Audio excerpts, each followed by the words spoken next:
Rishi Sunak is not the reason why you can't heat your home. Rishi Sunak is not the reason why you can't afford your bills. The reason why you can't afford to heat your home, the reason why you can't afford your bills, is because over the last decade of your life, you have not made enough sacrifice. You have not put in the work. It's no one else's fault but yours. There are 1 or 2% of people out here where it's not their fault. Something crazy happened to them. I'm not talking about them. I'm talking about the 98% of people who are in a bad situation right now. You have to look at yourself as the reason why you're in a financial rut, or you can't afford to put food on the table, or you have to go and use a food bank. I was just driving down Town Road in Edmonton yesterday, and there's a church on Town Road. I know you don't know Town Road in Edmonton, N9. They got a church there. There's still people lining up outside the fucking food bank. Outside the church, they're using it as a food bank. Where West Green Road meets Phillip Lane in Tottenham, there's a little mini roundabout right near Black Boy Lane, but they changed it. I think it's called Rose Lane or something like that. There's like, I think it's a synagogue or something like that. There's usually Jewish people out there. They're using that as a food bank.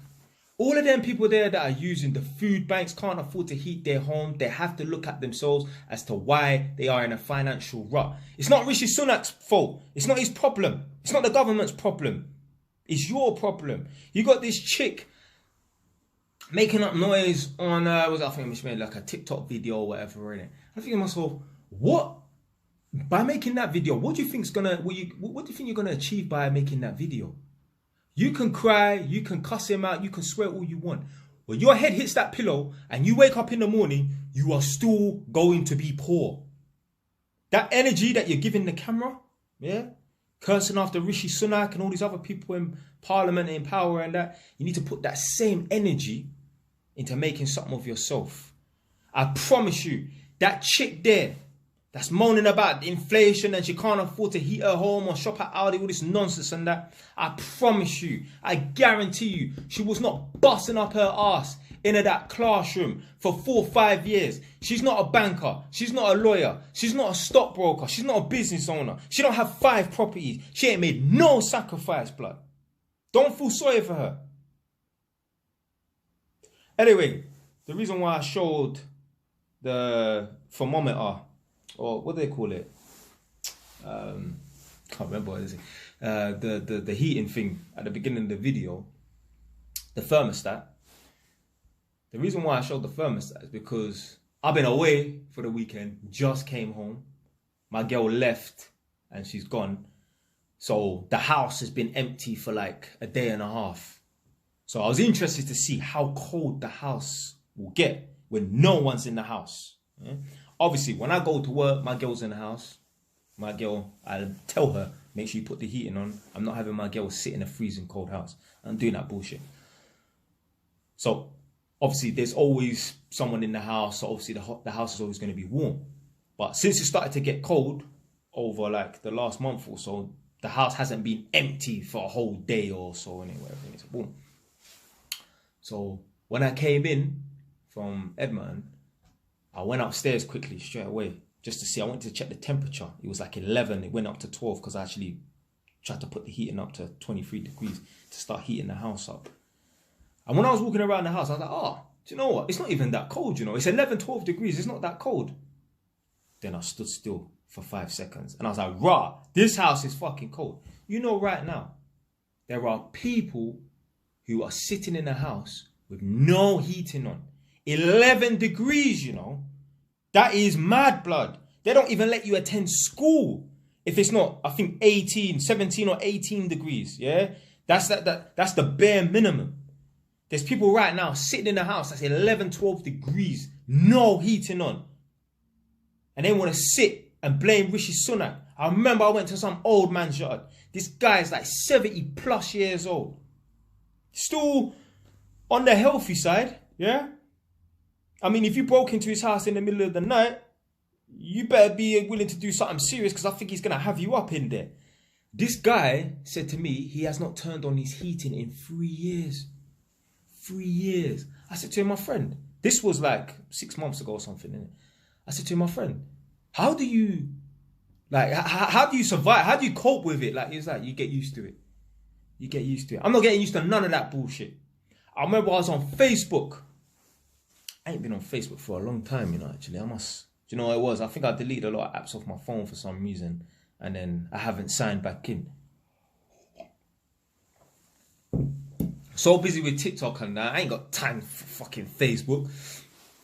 Anyway, I remember I was on Facebook and this was like probably like 6-7 months ago as well. Someone was talking about how cold it was, whatever. And I remember there was an older man. You could just, I can't remember. I might have clicked on his profile. But anyway, he was an older man. And he was saying, I remember when I was a child back in the day. I remember we could not afford to put the heating on in my house.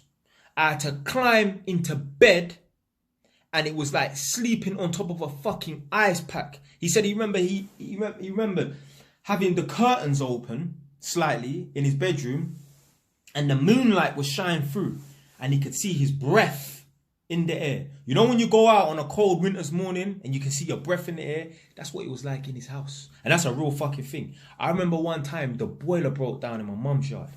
So my mum's house is housing association and that.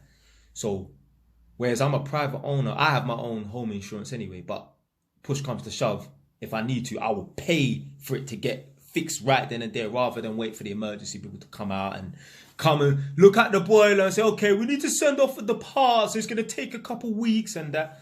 I've had to do that. I've had to pay a man the same to come around the next day and fix something because they condemned the gas supply and that there was a leak. And I'm not sitting in a freezing cold house over Christmas. I remember one time the boiler broke up my mum's yard. And this is when I used to have my PC downstairs. I was young, I can't remember. 16, 17 years old or something. I remember, you know, you get the blue backlight off of the PC monitor. So when you got the lights off, you get the blue backlight, just like a TV monitor. I remember the blue black backlight was shining onto my face. It was freezing cold in the house, yeah? I'm wearing 2 pairs of tracksuit bottoms, 1 hoodie, fucking dressing gown, a woolly hat and my hood on and that, and a pair of gloves. I could see my breath in the air. Yeah, it was that fucking cold. There was no heating. Yeah, the boiler fucking broke down. Yeah, we had a little fan heater and that, but we only had like one. Freezing cold. There's no way. I'll make sure I put in effort so I don't have to live like that. So if you see that your thermostat says 11 or your thermostat is just off, you need to make some changes. Yeah, you need to start working hard. See, this is the thing. This is like the calm before the storm. When life was good, you lot was in the pub or in the club or in Ibiza, getting drunk underneath a table, picking up this STD from that STD and that. You didn't think about the hard times. Let me tell you something right now. When times are hard, work hard. And when times are good, work even harder. Because it's the calm before the storm. When I was at that infamous Holborn job, things were good. Yeah, the economy was good. Why do I say the economy was good? Because a few months after I finished working at the Holborn job, see, people were laughing at me on the construction site. They were like, Jay, you basically live here. We had 4 different blocks, north, east, south, and west. There was a west block, yeah?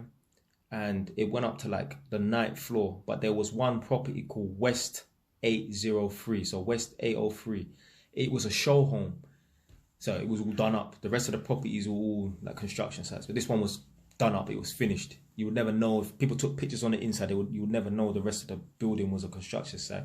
They used to make jokes, say, Jay, you live there and that. This guy don't go home because I work there from 8 a.m. to 8 p.m. Maybe sometimes 10 p.m. Monday to Friday. Saturday and Sunday, 8 a.m. to 5 p.m. I was working there, working every day, working every hour underneath the sun and that when times were good. Do you know why? I didn't know this, but a few months later, we had fucking lockdown. When the whole world and the whole country was panicking and that, I was calm. Do you know why? Because when times were good, I was putting in the work. Yeah, I was grinding hard. I didn't work for a whole year, you know. You know, during COVID lockdown, from January to January, I did not work. I saved up so much money from that Holborn job. Saved up like 25 grand. I didn't even need to work.